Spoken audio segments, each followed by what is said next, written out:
Bonjour à tous, sur les épaules de Marsha, sur les épaules des géantes. Pour ce second épisode de Crystal Queer, qui arrive un peu moins d'un an avant le premier, vous entendrez mon mari Ram, ma chérie Plume et moi-même raconter comment, alors que le monde dans lequel nous vivons s'acharne à qualifier nos manières de relationner de déviantes, nous trouvons du sens dans notre sexualité, ou dans son absence. Asexualité, aromantisme, les deux ou bien autre chose. Laissez-vous porter par notre discussion, pourvu qu'elle vous fasse réfléchir. Je sais que vous êtes là. Je sens votre présence. Je sais que vous avez peur. Vous avez peur de nous. Vous avez peur du changement. Je ne connais pas l'avenir. Je ne suis pas venu vous dire comment tout ça finira. Je suis venu vous dire comment ça va commencer. Je vais raccrocher ce téléphone, et ensuite je montrerai à tous ces gens ce que vous ne voulez pas qu'ils voient. Je leur ferai voir un monde sans vous. Un monde sans loi ni contrôle, sans limite ni frontières. Un monde où tout est possible. Any movement that's trying to emancipate women from traditional gender ideology has to have trans and non-binary people at the forefront because we are actually the most honest. We're tracing the root. Et toi? Moi quoi? Quand est-ce que tu vas te décider? Bonjour à tous, vous écoutez le deuxième épisode de Crystal Queer. Ça fait presque un an qu'on a enregistré le premier, je garantis pas d'améliorer la fréquence, mais je vous promets d'essayer. Pour cet épisode, on va discuter autour de l'asexualité et de l'aromantisme. Aujourd'hui, je suis accompagné de Ram, que vous avez déjà entendu dans l'épisode précédent. Bonjour. Ram, est-ce que tu veux peut-être te présenter de manière succincte, puisqu'on t'a déjà entendu dans l'épisode précédent? Bonjour, je m'appelle Ram, voilà. Ok, merci. Je suis juste que ça, écoute. Et donc, on est aussi accompagné de Plume, que vous entendez ici pour la première fois, et probablement pas pour la dernière. Donc voilà, Plume, je te laisse te présenter si tu veux. Alors moi, c'est Plume, et du coup, j'écris des trucs, et des fois, je fais des dessins. Et je fais tout ça, en général, sous le nom de Eva Desserve, mais mon nom, c'est Plume, donc voilà. Ok, merci. Et donc aujourd'hui, on voulait vous parler d'asexualité et d'aromantisme et de comment est-ce qu'on articule ça dans nos vies de personnes trans, non-binaires, traumatisées. C'est non cumulatif, hein, je ne fais que... Parfois on cumule pas. Donc je vais peut-être commencer par Plume, vu que tu as écrit un texte sur le sujet qui s'appelle Nébulaire sur ton blog, que j'aime beaucoup. Est-ce que tu veux te lancer ? Ok. Du coup, je vais faire une introduction qui parle en fait de mon rapport à l'aromantisme et à la sexualité.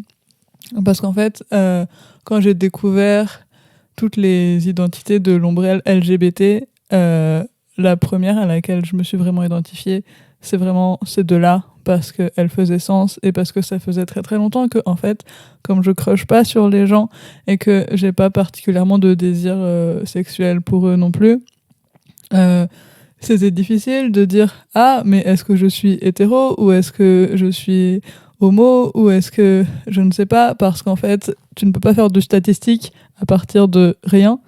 Et le fait d'avoir l'option « rien », c'était un gros réconfort en mode « Ah, il n'y a donc pas que moi dans cette situation. » Le truc, c'est que avec le temps, je me détache de cette étiquette, non pas parce que, en termes de définition, je m'en serais éloignée, encore que ça peut se discuter. Il y a des choses qui changent dans mon approche, même si je continue de ne pas trop crocher sur les gens et de ne pas trop avoir de désir pour les gens que je ne connais pas. Malgré tout, il y a ce truc où les mots aromantisme et asexualité ont été réappropriés par des gens qui en font un usage dans lequel je ne me reconnais pas et qui donnent au mot une connotation qui fait que quand je me présente comme ça, les gens ne comprennent pas ce que ça veut dire ou mésinterprètent et du coup en fait ça devient contre-productif. J'ai un peu le même ressenti par rapport à ça. Parce que moi, le mot qui me fait pas vibrer du tout, mais genre pour rien au monde, c'est aromantisme. J'ai jamais compris parce que autant je comprends les définitions qui associent le truc au fait de alors, celle qui parle de ne pas avoir d'attraction romantique, non, c'est pas moi du tout ça. Par contre, les définitions qui sont dans le rejet du couple ou de la relation romantique telle qu'on la conçoit traditionnellement, genre un couple, c'est deux personnes qui s'aiment et qui font à peu près tout ensemble, parce que c'est ce que la société attend. Ça me parlait pas du tout, et du coup, je me sentais proche des personnes qui se revendiquaient aromantiques dans ce sens-là. Mais du coup, ça fait aussi un gloubi-boulga avec ce rejet de l'attirance romantique. Et ça, je comprends pas. Parce que je crush sur tout et tout le monde, en fait.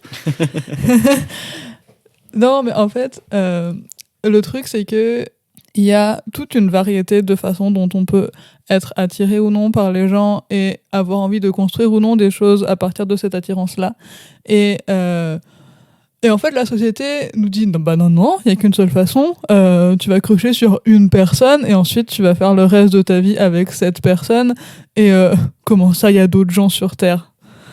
Et en fait, du coup, tout ce qui sort de ce moule-là est susceptible de se reconnaître dans le mot aromantisme, mais du coup, ça fait un spectre qui est immensément vaste, en fait, et où, du coup, ouais, il va y avoir des personnes qui vont se reconnaître comme aromantiques ou comme asexuelles, et dont je veux me sentir beaucoup plus éloignée alors que je vais pouvoir me sentir très très proche de personnes qui vont se définir comme hypersexuelles et hyper romantiques, parce qu'en fait la question c'est pas quelle est la quantité de sexe et de romance que tu veux dans ta vie, c'est de quelle manière tu envisages le sexe et la romance, et de quelle manière tu envisages tes relations avec les autres. Et du coup c'est plus compliqué que, enfin, je trouve pas ça pertinent en fait de ramener tout à une question purement quantitative.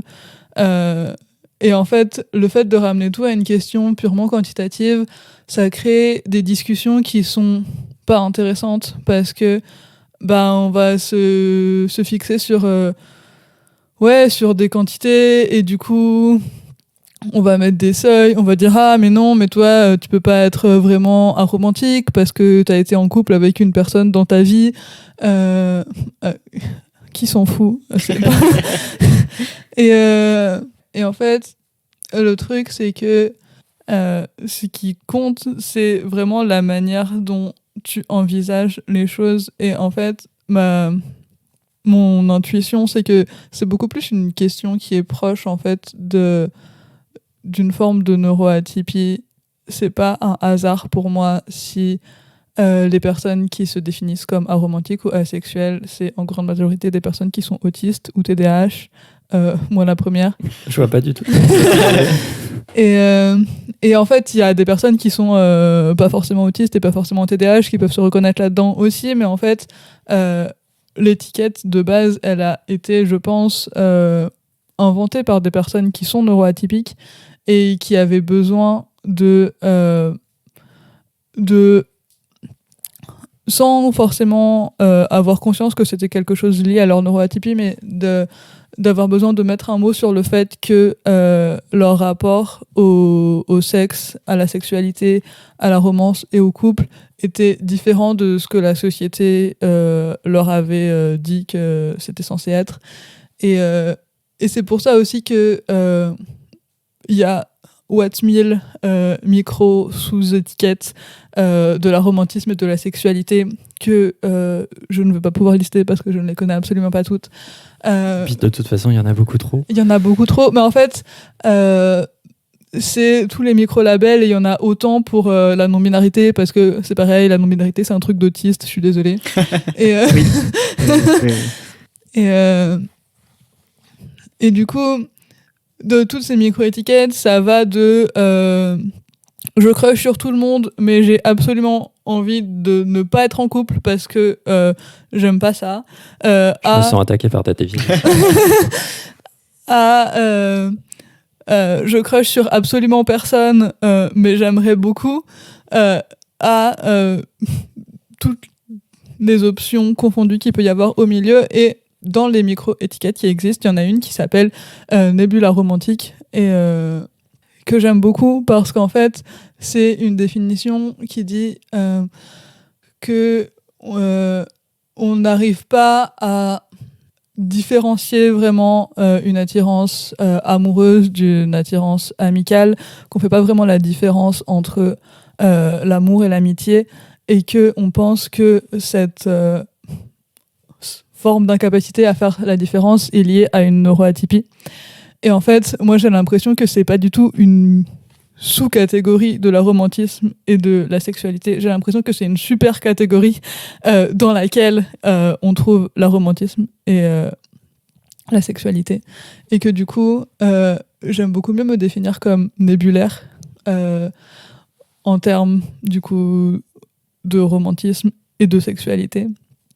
Parce que pour moi, c'est vraiment ça. C'est une façon d'être attirée qui ne correspond pas aux normes et qui probablement n'y correspond pas parce que je suis pas très neurotypique et je me reconnais plus là-dedans, même s'il y a personne qui connaît ce terme, il y a personne qui l'utilise, mais du coup si je le pense pour moi-même comme ça, c'est plus facile à expliquer et du coup je vais pas me retrouver dans des situations où je dis par exemple moi, je suis asexuelle et du coup, les personnes autour de moi se disent cette personne doit être prude et doit détester le sexe et il ne faut pas la toucher.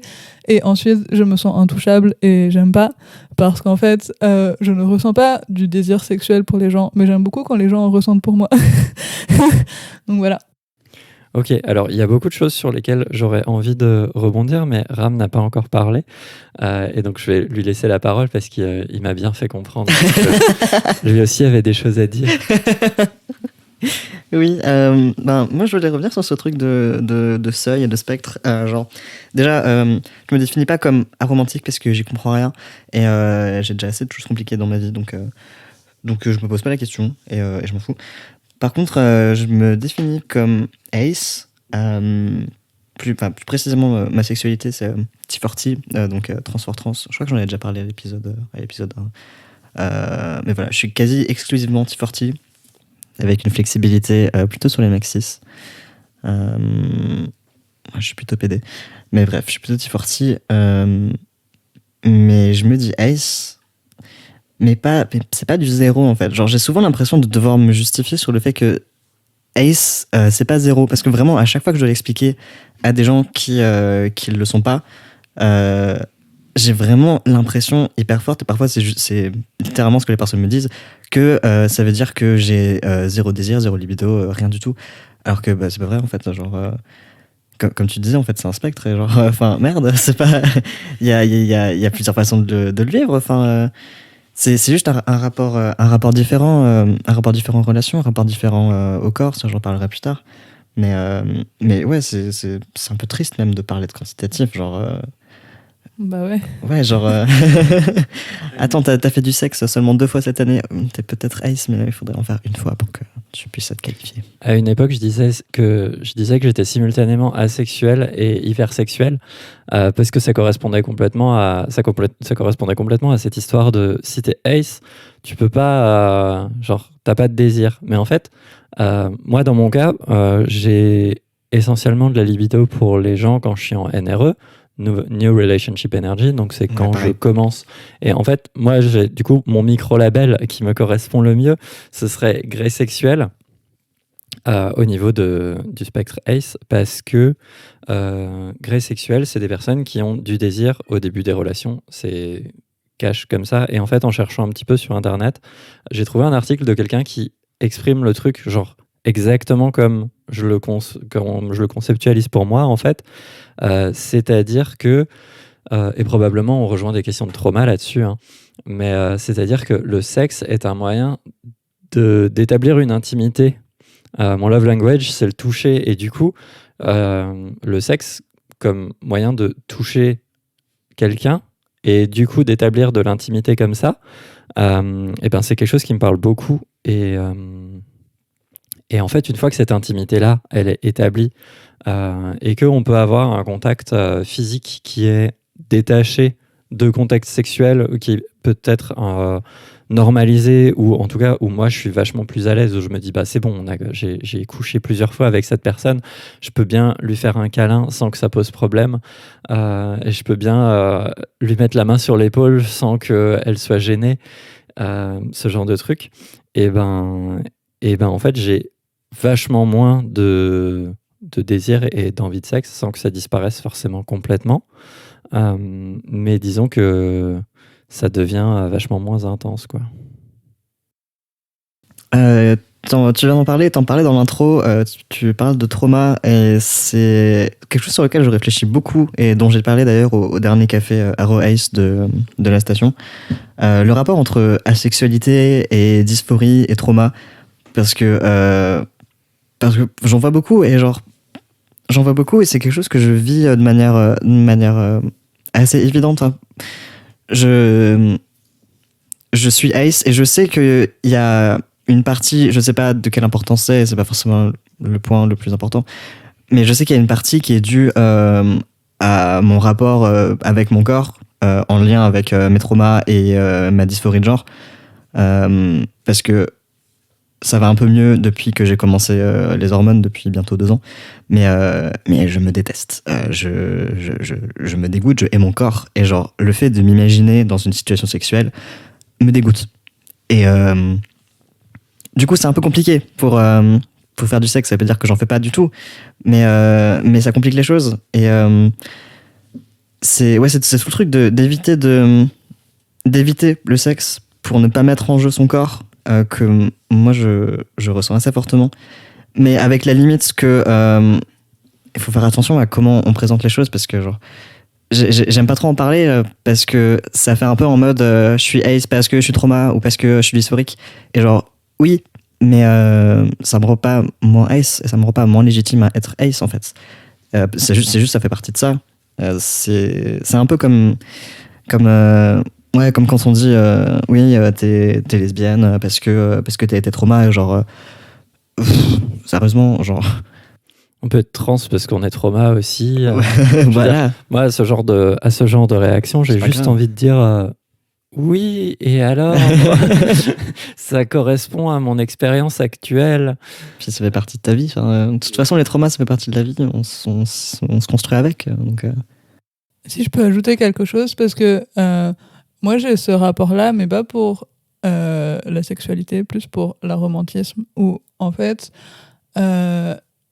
avec le recul et avec le fait que j'ai commencé à avoir des relations amoureuses avec deux personnes,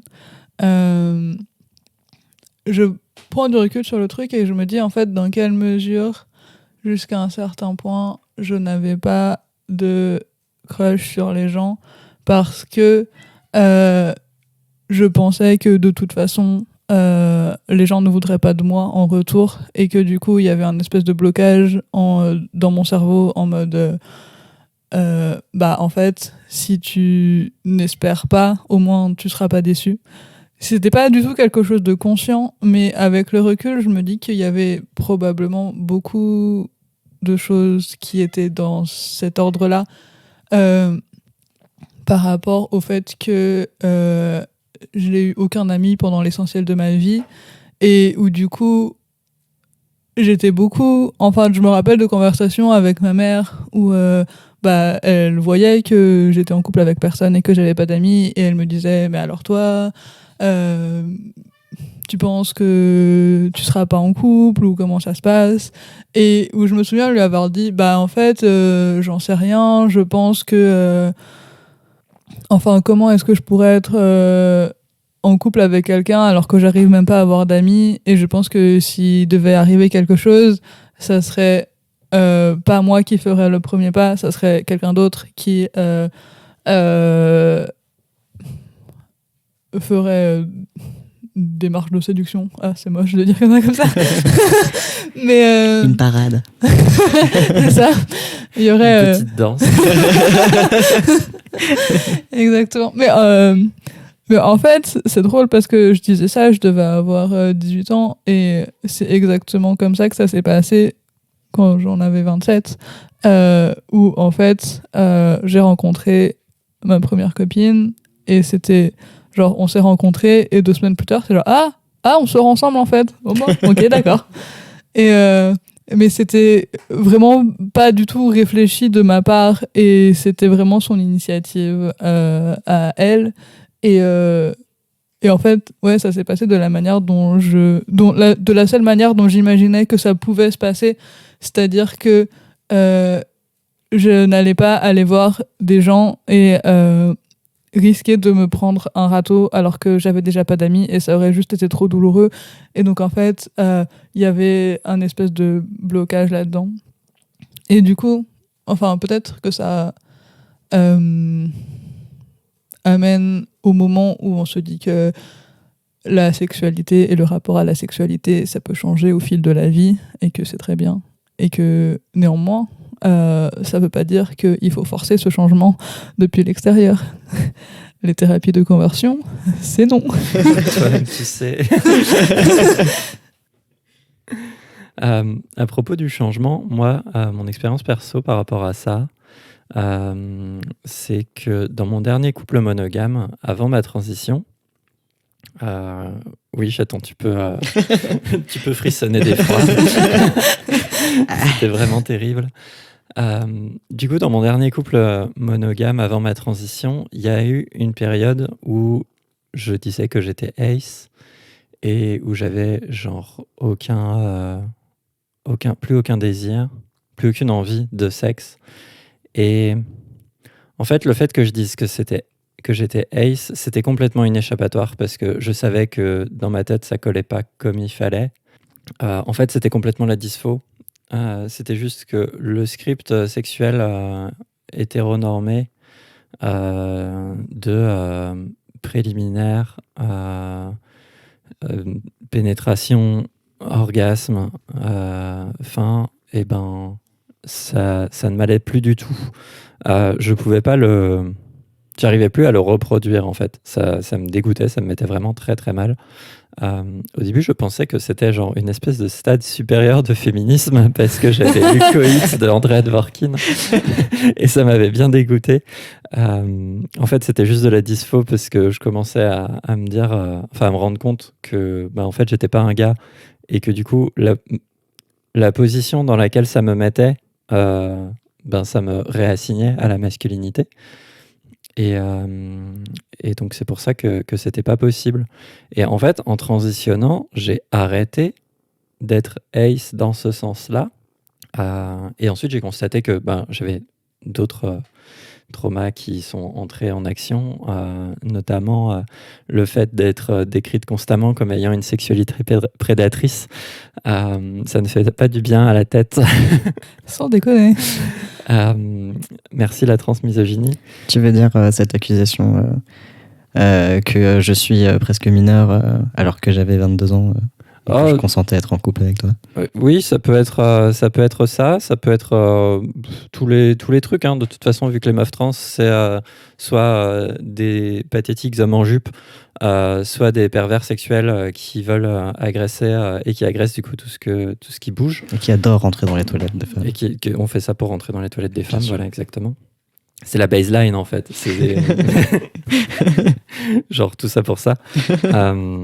Non, mais en fait, justement, le fait qu'on ait été accusé, moi, d'être une groomeuse parce qu'on a 10 ans d'écart et que t'étais majeur depuis quelques années déjà quand on a commencé à se dater, mine de rien, parce que je date pas de mineur, quoi.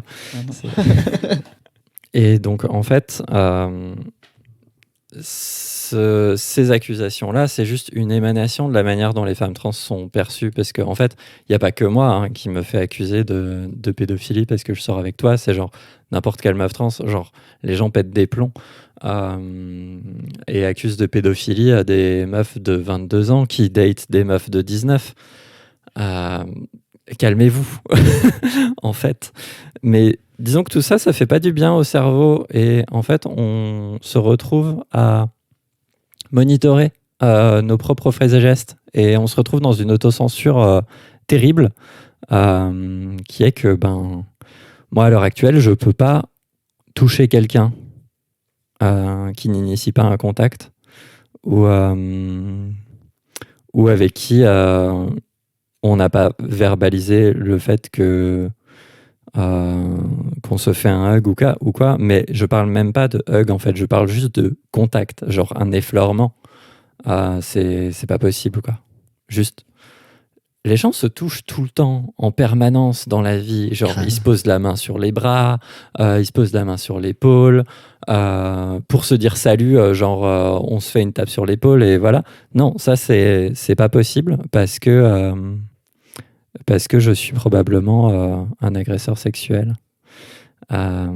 Et du coup, dans la proximité physique normalisée que ça fait, ça fait que pour moi, avoir des relations physiques normales, pendant une période, ça n'était possible qu'avec les gens avec qui j'avais eu du sexe.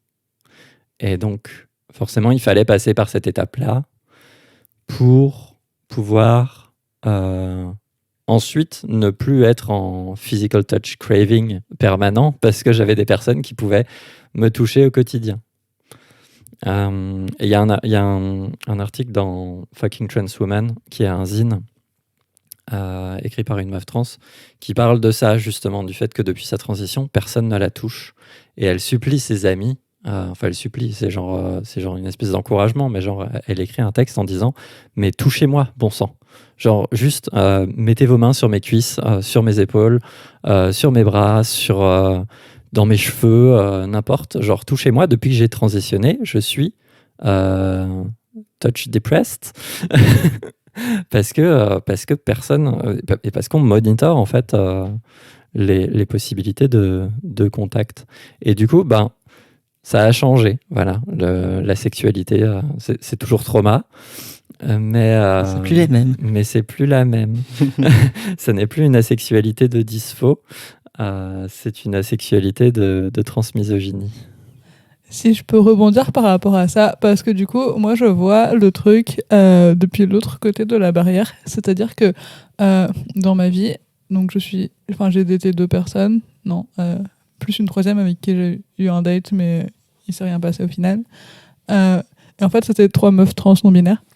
Et du coup, je vois très bien le côté où ça entrait en conflit, le fait que je disais que j'étais ace avec le fait que je sortais avec des personnes qui subissaient de la transmisogynie, parce que ça exacerbait ce truc de « Ah, elle est ace, ça veut dire qu'elle doit pas aimer le contact physique, ça veut dire qu'il faut vraiment pas la toucher. » Et d'aggraver ce truc de en plus moi je suis une meuf trans donc vraiment si je la touche alors qu'elle est ace, je serais vraiment agresseuse plus alors que peut-être je l'aurais moins ressenti si j'étais sortie avec des meufs cis ou avec des mecs bi ou d'autres populations.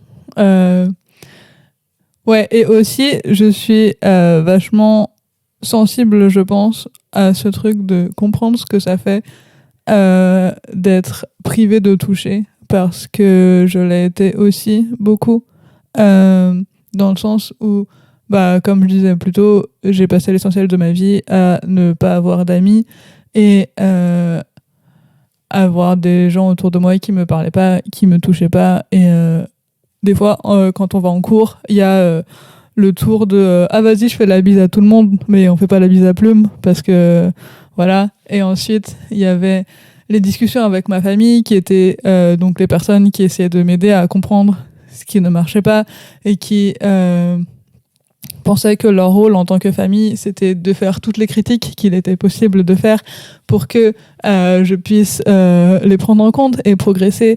Et du coup ça a créé pas mal de ah mais c'est parce que tu es grosse et tu ne t'épiles pas, et du coup apprendre à détester son propre corps parce que il ne va pas, et du coup à se cacher et du coup à empirer la situation. Et donc en fait quand je vois des personnes en face de moi qui se retiennent de toucher parce qu'elles pensent qu'elles n'en ont pas le droit, parce que la société leur a dit ton corps est dégueu, je suis très capable de le voir parce que ça y me... Et voilà. Bah, c'est un peu ces familles qui disent oui, bah, il faut qu'on te prépare pour le monde extérieur parce qu'il te fera pas de cadeaux quand même. Exactement. C'est exactement ma famille. Genre, ma mère me dit toujours ça. Genre, je lui montre une photo, elle me dit putain, t'as vu ton nez? Genre, en mode, je sais pas, t'as vu ta gueule? Pourquoi tu me dis ça? Enfin... Après, elle te donne 40 balles. Non, véridique, une fois, elle m'a dit ça et après, elle m'a donné 40 balles. Genre, sans lien, mais du coup, maintenant, c'est un peu un running gag. Si on me critique, il faut me payer. Faudrait que j'applique ça, franchement. Ce serait bien lucratif. Mais oui, comment bien miner la confiance en soi alors que c'est déjà compliqué, en fait. Genre, merci.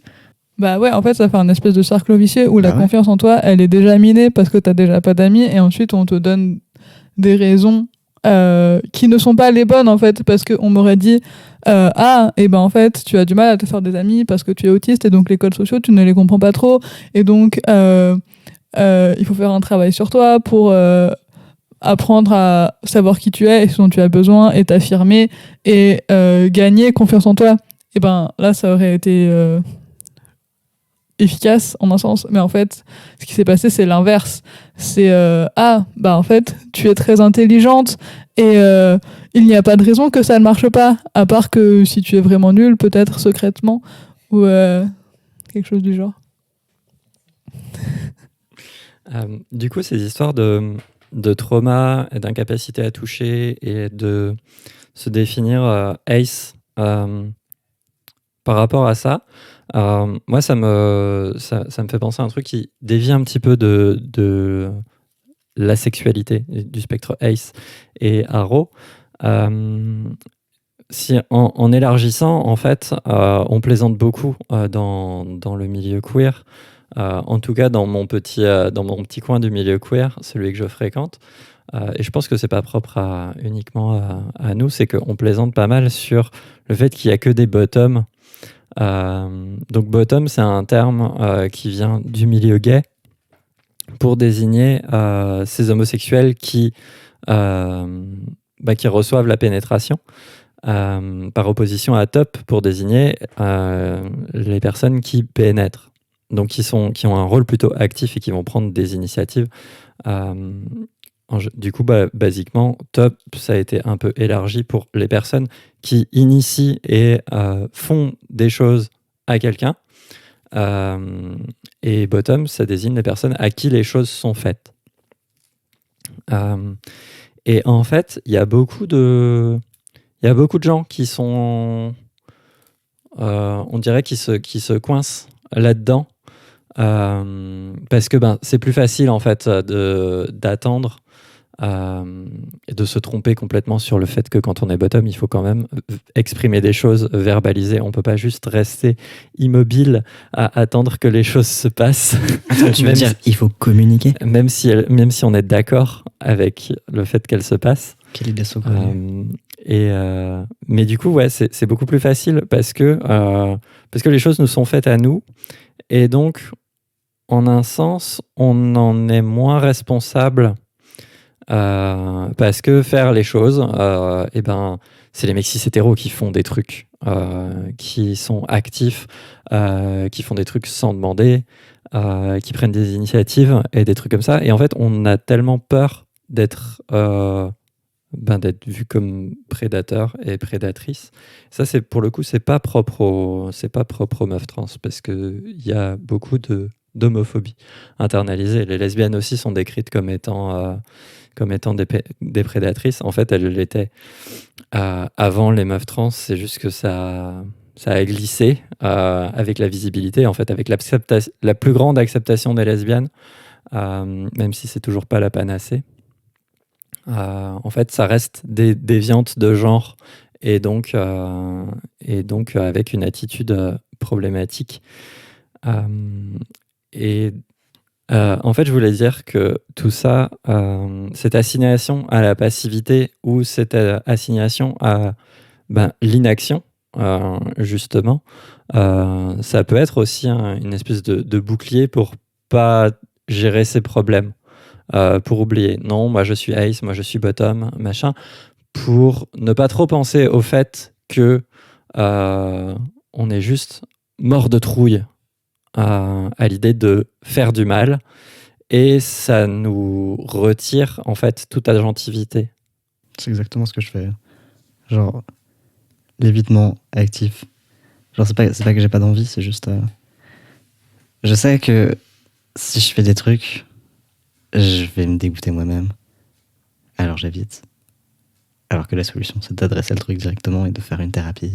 Oui, je sais. Pas une thérapie de conversion, c'est pas quelque chose de force. Il faut qu'on soit prêt. Il n'y a aucun problème avec le fait de...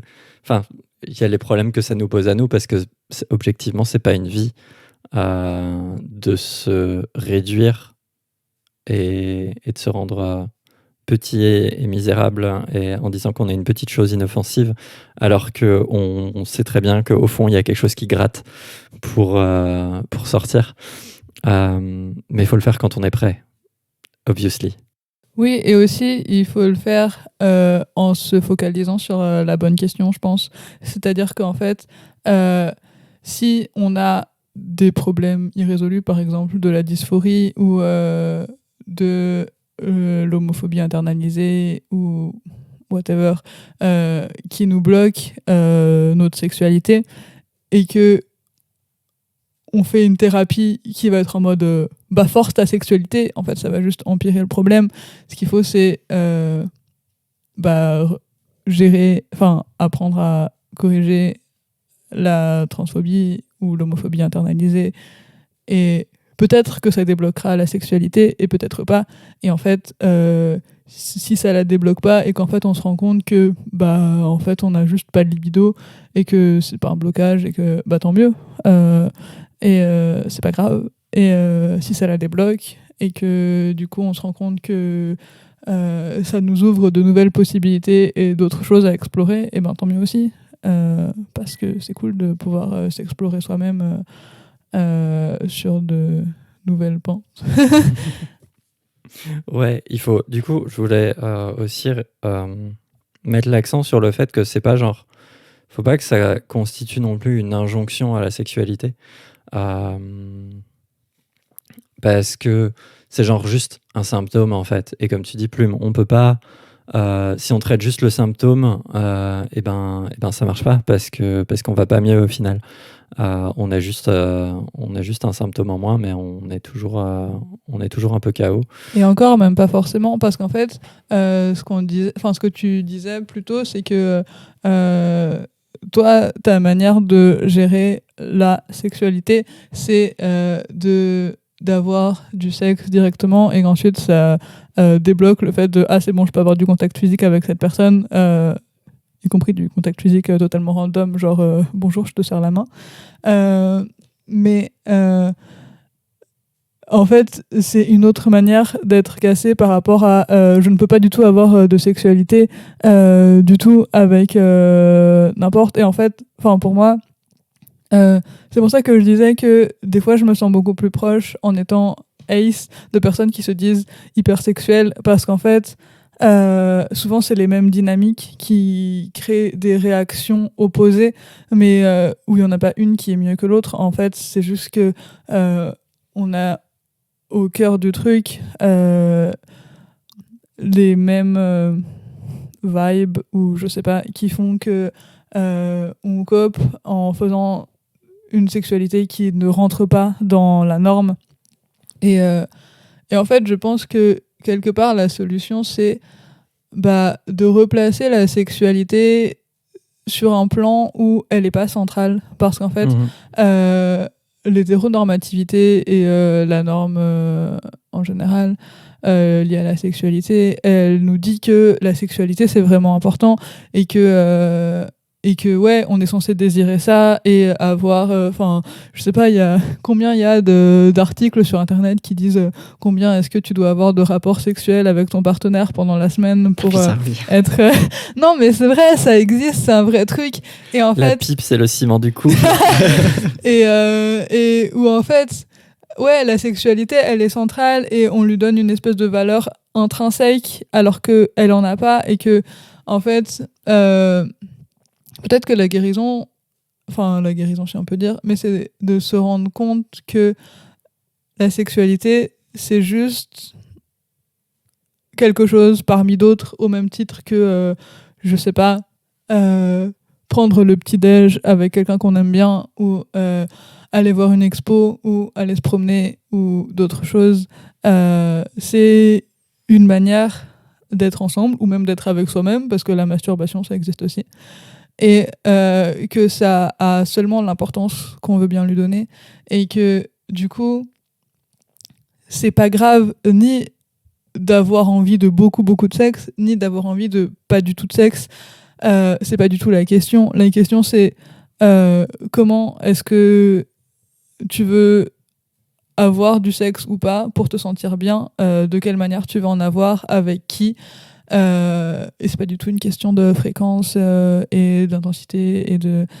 Ouais, c'est vraiment une question de faire les choses pour se sentir bien et trouver quelle valeur on donne au sexe ou pas, et qui est pas forcément du tout la valeur que c'est censé avoir par défaut. Enfin, moi, je sais que la raison principale pour laquelle je peux avoir envie d'avoir du sexe avec des gens, c'est que c'est une manière d'être dans l'intimité avec ces personnes, et que du coup, pendant tout le temps que va durer le sexe, et ben, il va pas y avoir d'autres distractions que genre juste moi et la personne, et du coup j'aime bien ça. Et en fait, si j'ai la même chose parce qu'on se pose dans un canapé et que pendant 3 heures on discute de manière ininterrompue de nos vies et de nos intimités et de nos rêves et de nos aspirations, et ben en fait j'aime autant. C'est juste 2 manières d'accéder au même résultat, et en fait c'est pareil. Peut-être que pour d'autres personnes, ce qui va les attirer dans le fait d'avoir du sexe, c'est le plaisir physique, et que et dans ce cas-là, peut-être que ça va les aider de se débloquer les choses aussi de manière solo, pour parce qu'en fait il y a juste ton jugement et t'as pas peur du jugement de l'autre s'il y a que toi. Et je sais pas quelles autres raisons, il y en a plein en fait, d'apprécier ou pas la sexualité et de lui redonner sa propre valeur, et de la juger à l'aune de notre propre regard. Et du coup, quand on est dans cette dynamique-là, vraiment, on se rend compte que la quantité de sexe qu'on a, vraiment, je le redis, mais c'est pas important. C'est pas du tout important d'être ace ou d'être hypersexuel. Potentiellement, c'est exactement la même chose. L'important, c'est le rapport qu'on a avec tout ça. En fait, il s'agit de reprendre de l'agentivité dans sa sexualité pour qu'on règle soi-même le curseur, et qu'on en ait quand on en a envie, ou qu'on n'en ait pas quand on n'en a pas envie, plutôt qu'on n'en a pas parce qu'on en a peur. Et la peur, avec une peur qui serait du coup liée à des facteurs un peu extérieurs, je pense. Tu parlais de la place... Justement, en fait, tu parlais de la place centrale de la sexualité. C'est dur, faut pas dire asexualité. De la sexualité. Tu parlais de la place centrale de la sexualité. Et genre... ça me fait penser à une objectivation du rapport au corps qu'on a par la médecine. Genre, en vrai, c'est assez difficile de capter le souci que ça peut être quand c'est un souci. C'est assez difficile de capter le souci que ça peut être quand c'est un souci, quand on ne sait pas exactement identifier ce que c'est le problème. Et le fait que ce soit quelque chose qui est aussi central dans la norme c'est assez difficile de réfléchir à ça. Genre, la dysphorie, le trauma, ça a des effets insidieux et assez indirects en fait. Donc, le fait de voir que bon, on est un peu en décalage de la norme, c'est plus dur de voir le problème en fait. Justement, quand c'est des problèmes comme ça, c'est plus dur d'identifier ça comme la cause en fait. Genre là aujourd'hui, je sais que c'est la dysphorie, mais j'ai mis très longtemps à capter que c'était ça en fait.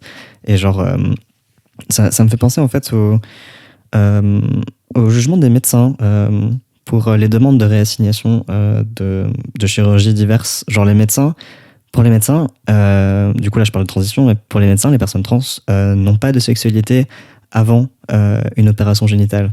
Je sais pas laquelle, je pense que non plus. Mais limite, c'est un critère en fait. Et limite, ils sont étonnés que les gens puissent avoir des sexualités avec des organes génitaux que eux pensent sont inadéquats pour nous. Je repense très fort à la tête surprise du chirurgien que je suis allé voir en avril pour ça. Du coup, en fait, ils nous font passer devant tout un collège, basiquement devant tout le service. Ils réunissent tout le service dans une grande salle, ils nous mettent en face et ils nous posent des questions et ils nous disent alors pourquoi est-ce que vous voulez vous faire couper la bite et du coup, j'ai commencé à énumérer les raisons et à un moment, il m'a interrompu avec un air surpris en me disant vous ne parlez pas du tout de l'aspect sexuel. Et je lui ai dit non, parce que ça n'est pas un problème dans ma vie. Ma sexualité, mes parties génitales ne me posent pas de problème dans la vie par rapport à ma sexualité. C'est genre tout un tas de trucs annexes. Ouais, mais du coup, en fait, ça me fait... Enfin, ce que tu disais par rapport au fait que tu as mis vachement longtemps à avoir le recul pour te dire mais en fait, la manière dont j'envisage la sexualité, c'est plus lié à des traumas que à un espèce de truc intrinsèque d'identité qui ne bouge pas. C'est parce qu'en fait, on n'a pas des ressources qui nous encouragent à envisager les choses de cette manière. Il y a quelques personnes qui disent qu'elles sont ace parce qu'elles ont été traumas, mais en général, c'est pas les personnes qui ont le plus de recul sur la situation. C'est des gens qui vont être facilement sex-repulsed et qui vont facilement être dans le jugement des personnes qui ont une forme de sexualité quelconque et qui contribuent au fait que je n'ai plus du tout envie de m'identifier à l'étiquette ace parce que j'ai pas du tout envie d'être assimilée à quelqu'un qui va juger la sexualité d'autrui, alors que vraiment non, faites-vous plaisir. Mais ouais, on n'a pas... Enfin, en fait, les termes du débat sur la sexualité sont mal posés. Et du coup, on nous encourage à envisager les choses sous un aspect, d'une part, identitaire, et du coup, quelque chose qui serait presque gravé dans l'ADN ou je sais pas quoi, alors que non. Et, ou alors, un truc... très quantitatif en mode on va faire une différence entre ceux qui sont sans sexualité ou qui n'en veulent pas et ceux qui sont avec beaucoup de sexualité et qui en veulent beaucoup, alors qu'en fait c'est pas une distinction qui fait vraiment sens à mon avis, et même c'est une distinction qui nous empêche de nous reconnaître et de nous soutenir entre des personnes qui en fait vivent la même chose avec des méthodes différentes pour coper ou pour gérer ou pour vivre avec quand même une base qui est la même. Après ça, c'est toute la problématique de l'identité ou même avec le ressenti, même plus, genre ça cloisonne des vécus qui sont dans les faits très très similaires, mais genre en mode non, on n'a rien à voir parce que schématiquement on n'a pas la même étiquette alors que les vécus sont exactement les mêmes. C'est comme ce que tu disais avec hypersexualité et asexualité au final en fait. Oui, c'est ça. Je vais pas jusqu'à dire qu'il y a la même différence entre asexuel et hypersexuel qu'entre bi et pan, mais rentrons pas dans des terrains déjà. Le terrain est miné. Je voulais revenir aussi sur un truc que tu avais dit, Plume, au début, à propos de la neurotypie et de la manière dont ça nous pousse à voir la différence entre amour et amitié comme étant un peu flou, en fait. Parce qu'en fait, c'est quelque chose qu'on peut rattacher aussi. Moi, je le rattache pas mal au fait qu'il y a beaucoup de personnes autistes qui sont trans et il y a beaucoup de personnes trans qui sont autistes. Parce que le genre est une norme sociale qui n'a pas de sens. Et en fait, du coup, on n'arrive pas forcément à la conceptualiser genre, de manière peut-être plus intense que d'autres personnes. Et je pense que cette différence entre l'amour et l'amitié, elle est un peu pareille. Elle est genre très artificielle et au final très floue et très peu pensée, en fait. Et nous, quand on va être amené à y penser, on va être possiblement amené à se dire que, en fait, ben, où est-ce qu'on met la limite? Pourquoi est-ce qu'il faudrait mettre une limite? Et voilà. Oui, c'est que en fait, il y a ce truc où en fait, le fait d'être neuroatypique, ça fait que on est moins on est potentiellement en fait moins dans la compréhension instinctive des codes sociaux parce qu'en fait, il y a plein de codes qu'on comprend pas, y compris ceux qui sont liés au genre et à la sexualité. Mais aussi, enfin, genre, il faut pas non plus oublier que, en fait, encore une fois, on peut avoir cette même point de départ, c'est-à-dire le fait d'être neuro-A, et néanmoins avoir des réactions très diamétralement opposées, et qu'il y a aussi des autistes qui, du coup, ne comprenant pas la norme, la prennent par cœur, et du coup, deviennent ultra normatifs et très... très carré sur la sexualité, c'est comme ça, le genre, c'est comme ça, et sont potentiellement vachement sensibles au fait d'être radicalisés par des gens qui leur donnent une solution toute faite, du genre oui, alors les femmes, c'est parce que elles ont un vagin et des chromosomes XX et c'est comme ça, et du coup, genre, c'est une règle, tu la prends par cœur, et du coup, il y a ce truc de c'est un peu facile, etc.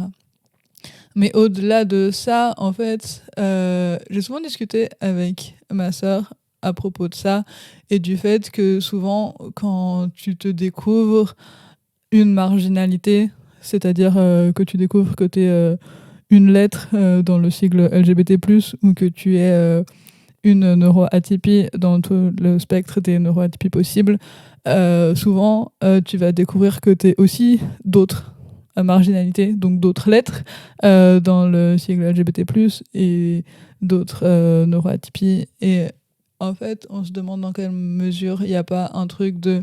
En fait, une fois que tu as accepté que tu es en dehors de la norme, et ben, t'as déjà mis un pied dans la porte, et du coup, ça va être plus facile de sortir d'autres normes, même s'il n'y a pas forcément de lien à la base. Parce qu'en fait, t'es là, quitte à pas être dans la norme, autant y aller franco, quoi. Hein. Autant se teindre les cheveux en rose et en violet. Exactement.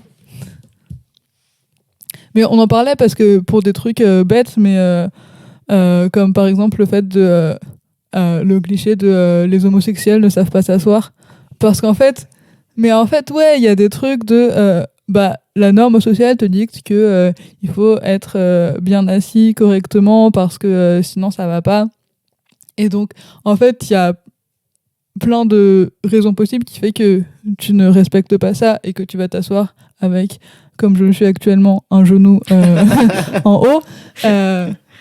Il y a le fait peut-être que tu es neuroatypique et que du coup, avoir cette position-là, ça va être plus confortable, parce que moi, par exemple, ma cuisse appuie sur mon ventre et du coup, c'est réconfortant. Et peut-être que ça ferait pas ça autant pour une personne neurotypique. Et il y a aussi le fait que potentiellement, tu t'en prends déjà plein la gueule parce que tu portes une boucle d'oreille d'un seul côté et que tu as les cheveux verts et que tu es un mec avec une voix très efféminée parce que tu es vraiment très très gay et que du coup tu t'en prends déjà plein la gueule et que du coup pourquoi t'embêter à t'asseoir correctement alors que tu peux juste te mettre comme tu veux et t'es plus à ça près, tu vois. Je pense que il y a un peu tout qui se mélange et du coup ça fait que ça multiplie le fait qu'il y a des intersections vraiment très très nombreuses partout. Chaton, tu voulais aussi aborder la question d'une différence entre désir et libido. Mais oui. Enfin, pour moi, mes définitions, c'est genre libido, c'est plus une énergie qui est pas dirigée, alors que désir, c'est quelque chose qui est plutôt dirigé vers les gens. C'est l'envie d'investir cette énergie avec des gens pour faire des trucs. Et genre, c'est important à distinguer pour moi parce que c'est pas du tout la même chose. Genre, comme on en parlait, il y a des sexualités solo. Genre, je suis ace, mais ça veut pas dire que je me masturbe pas, par exemple. Ça n'a aucun rapport. Genre, même avec, d'ailleurs, avec ma transition et la prise de testo. Avec ma transition et la prise de testo, genre, ma libido a augmenté, mais mon désir a pas changé, quoi. Genre, donc, oui, je sais pas trop comment dire. C'est un peu la différence entre vouloir se faire rouler dessus et vouloir rouler sur quelqu'un. C'est pas faux. Moi, j'ai beaucoup plus de facilité dans ces moments-là à satisfaire mon désir que ma libido. Parce que, comme dit, en fait, la sexualité solo, c'est genre... chez moi, ça va agir sur le désir. Parce que je vais me masturber et je vais imaginer quelqu'un. Parfois même sans qu'elle soit au courant. C'est pas comme ça qu'on a commencé notre relation. Hein ? C'est pas comme ça qu'on a commencé notre relation. Si. Mais du coup, alors que du coup, la libido, c'est pour moi, comme c'est plus une énergie, pareil, hein, qui n'est pas dirigée, elle se dissipe plus facilement quand c'est à deux. Parce que du coup, c'est pas juste mon imagination, genre c'est vraiment avec quelqu'un genre qui me fait quelque chose ou à qui je fais quelque chose. Et c'est comme s'il y avait une espèce de transfert qui pouvait se faire, qui ne se fait pas quand je me masturbe. En t'écoutant, je sais pas si on ne définit pas de manière inverse le désir et la libido. Parce que, en fait, moi, j'aurais plutôt parlé de libido quand je suis seule et de désir quand je suis avec quelqu'un. Et des fois, en fait, en général, j'ai de la libido à peu près une fois par mois au moment où j'ai mes règles.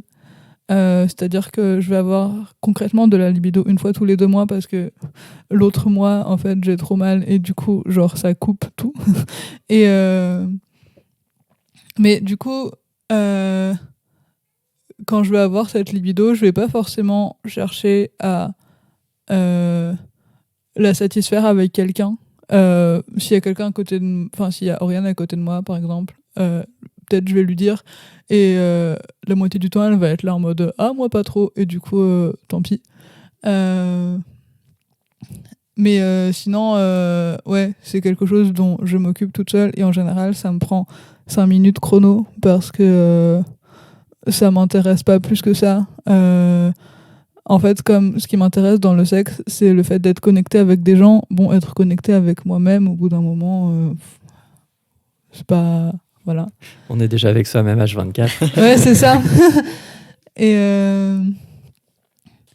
Et par contre, le désir, c'est quelque chose qui est beaucoup plus neuf dans mon expérience, mais que je ressens vis-à-vis de gens. Mais du coup, c'est un désir qui est pas uniquement sexuel, même s'il peut l'être. En fait, c'est un désir d'être proche de la personne. Et en fait, si la personne en question a pas du tout envie de sexe et par contre est partante pour autre chose, et ben ça me va aussi bien. Et c'est pas... Enfin... Et du coup, c'est pas du tout... Enfin, c'est facile pour moi de faire une distinction entre les deux parce que quand c'est du désir, il n'y a pas forcément du tout de sexe qui est impliqué, alors que quand c'est de la libido, c'est du sexe qui est impliqué, mais par contre, il n'y a pas du tout de personne. Et par exemple, ça coupe totalement ma libido de m'imaginer avec quelqu'un. Parce que, genre, je suis mal à l'aise, parce que je me dis, mais non, mais genre, cette personne ne réagirait peut-être pas comme ça, et du coup, ça ne va pas. Et en fait, ensuite, je me pose trop de questions, et vraiment, j'arrive pas. Genre, vraiment, quand j'ai de la libido, j'ai pas d'image, et en général la technique c'est de lire un texte qui est vraiment très très chiant, et du coup mon cerveau s'ennuie et la libido monte, et ensuite j'ai quasiment rien à faire, et tout se passe. Du coup, c'est les textes chiants qui t'excitent. Ouais. C'est non, des fois vraiment je me rends compte que quand je lis un texte et qu'il y a des descriptions, et en fait j'ai pas du tout une imagination visuelle, et du coup quand on décrit des trucs, il y a juste genre, enfin, par exemple, si on me décrit, oui, alors il y a une maison avec un escalier, je vais d'abord voir le concept d'une maison, ensuite le concept d'escalier, mais je vais pas du tout voir la maison avec un escalier, tu vois, il n'y a pas de liaison qui se fait, et du coup, je vois les éléments un par un. Et du coup, quand il y a des pages et des pages de description, je vais voir des pages et des pages d'idées random qui plopent comme ça dans ma tête, et qui ne se lient pas du tout à rien. Et du coup, en fait... je vais continuer à lire, et en même temps mon cerveau va arrêter d'être concentré là-dessus, et il y a un peu un mode, tu sais, genre bon, on a de l'espace, qu'est-ce qu'on fait? Et ça te dit on te donne envie de libido, et du coup voilà. Alors du coup, on a fait un peu une espèce de tour d'horizon de tout ce que ces notions nous évoquaient. J'espère que vous avez trouvé ça important, intéressant, que ça a pu vous éclairer. J'espère aussi que certaines personnes ont été un petit peu mind blown. J'avoue, c'est un peu mon goal dans la vie. Et voilà, donc on va vous laisser pour l'instant. Et je vous dis à très vite, parce qu'on a un enregistrement d'épisode qui est prévu dans 3 semaines. Si je ne fais pas la même erreur que la dernière fois avec des rushs de 3 heures auxquels du coup je n'arrive pas à m'attaquer, et ben ça sortira bientôt, dans moins d'1 an, j'espère. Au revoir Ram. Au revoir. Au revoir Plume. Au revoir. À la prochaine.